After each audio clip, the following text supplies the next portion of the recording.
Hey guys, welcome to my blog Vanaras trip. এটা সেকেন্ডের blog.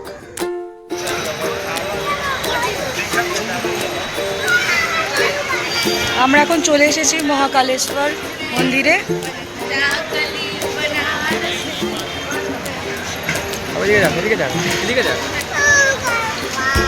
এখানে প্রচুর টেম্পারেচার, প্রচুর গরম।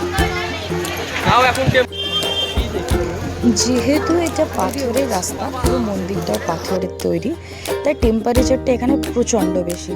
জুন জুলাই মাসে এখানে প্রচুর পরিমাণে টেম্পারেচার থাকে, এখানে পা রাখার পর্যন্ত জায়গা থাকে না। আর আপনারা যদি যেতে চান তার আগে বা শীতে যেতেই পারেন।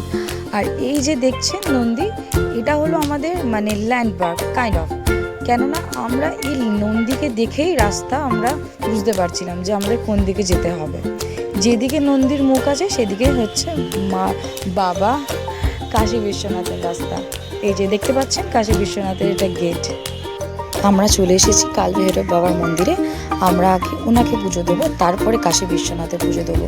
এখানে কাল ভৈরব বাবা হচ্ছে মহাদেবের আরেকটা রূপ, কালদেবতা উনি। আর ওখানে পুজো দিতে গেলে এত ভিড়ের সম্মুখীন হতে হয়েছে আমাদের, সেটা আপনারা না দেখলে বুঝতে পারবেন না। আর ওখানে ফোন বা ক্যামেরা ফটো তোলা পুরোটাই বাঞ্ছনীয়, যে কিছুই তুলতে পারবো না, যার জন্য আমাদের ক্যামেরা ক্যারি করতে পারিনি। এনার পুজো দিয়ে তারপরে আমরা চলে যাব মা অন্নপূর্ণা মন্দিরে। এই হলো সেই অন্নপ্রসাদ বা ভোগ মায়ের, যে প্রসাদ খাওয়ার জন্য বহু বহু ভক্তরা লাইনে দাঁড়িয়ে অপেক্ষা করে। শুধুমাত্র এটা মায়ের আশীর্বাদ নয়, এর মধ্যে মায়ের ভালোবাসাও আছে।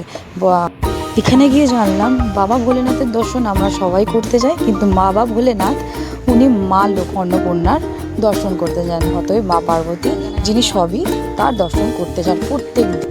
এখানে প্রসাদ আপনার পেট তো ভরাবে, কিন্তু মন ভরাতে পারবে না। এখানে একটা খুব সুন্দর নিয়ম আছে যে একটা অন্নর দানাও আমরা ফেলতে পারবো না। আমার আর একটা নিয়ম হলো যে নিজের প্লেট নিজেকেই পরিষ্কার করতে হবে। খাওয়া দাওয়া করার পর আমরা রুমে চলে এসেছিলাম। এই যে আমাদের রুম, সেটা দেখানো হয়নি প্রথম দিন, যেহেতু আমরা প্রথম দিন প্রচুর টায়ার্ড ছিলাম, তার কারণে আমরা রুমটা দেখাতে পারিনি। আর যারা যারা আসতে চান, বানারসের এই হোটেলটা খুবই রিজনেবল প্রাইসে আপনার একদম মন্দিরের সামনে পেয়ে যাবেন সবাই। বাই বাই, আবার দেখা হবে আপনাদের সাথে থার্ড ভিডিওতে। কাল ভৈরব বাবা কি জয়।